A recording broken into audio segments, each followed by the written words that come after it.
Making sure that the settings in your camera are dialed in can make or break the footage that you're trying to capture and also help you get the most out of your camera. And if you've picked up a new Sony camera, you might be faced with the dilemma of whether or not to pick between two picture profiles, S-log3 and S-Cinetone. And in today's video, we're going to be talking about these two profiles, what exactly they are, and why you would use each one in different situations.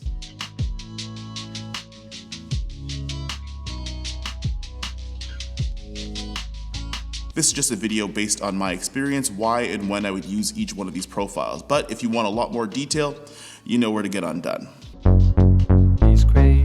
S-Cinetone is that picture profile where it's what you see is what you get. Now, the reason why you would use this picture profile is for two very distinct reasons. One, you don't like color grading. S-Cinetone requires very little grading. Maybe you want to make minor tweaks, and that's up to you if you want to do it, but it doesn't really require you to actually do any external grading in post. And number two is if you have quick turnaround projects and things that you have to make a lot of content with a fast turnaround time. Things like making videos for applications or some corporate interviews or even just Monday to Friday social content for small businesses might use S-Cinetone because it takes a lot more time off of the actual color grading and the post-production that you have to do, and you could start cutting those clips and editing them right away. S-Cinetone is meant to be your eco-friendly and fast type of profile where you don't need to do a lot of it in post, but you're still going to get great images out of it. Now, S-log3 is going to be the easiest way to make the most out of your images while still in camera. Now, S-log3 is kind of like S-log2 if you've used other cameras before, where it's meant to be your profile with the most amount of dynamic range. Now, what dynamic range essentially is the ability to have detail in brighter areas of your image and details in the darker areas of your image, and that's pretty much it.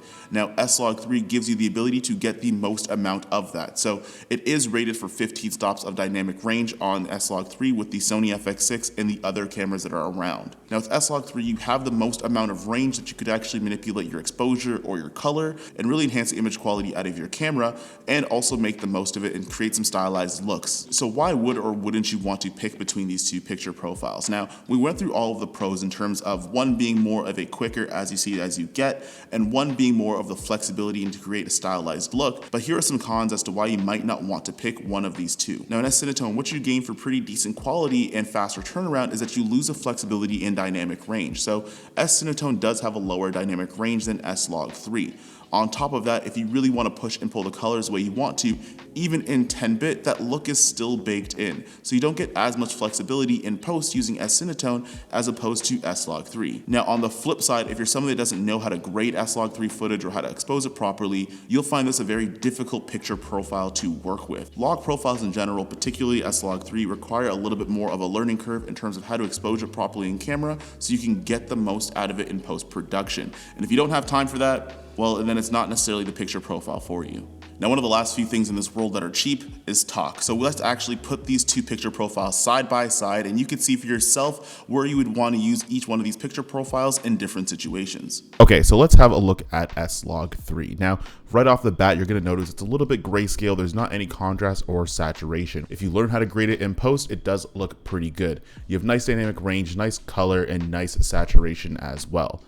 And then we're gonna move on over to the S-Cinetone. Now, this looks great. As you see it is as you get. This is what it looked like in camera, so it looks pretty much the same as what I would have it. Now, the problem with this is that it's a baked in look. So if I start to add a couple of adjustments, if my settings aren't dialed in just right, then I'm gonna run into some problems in terms of being able to push and pull some of the colors. Now, on top of that, you wanna pay attention to the back windows here. Now, I was talking about dynamic range and being able to expose the brighter areas and the darker areas.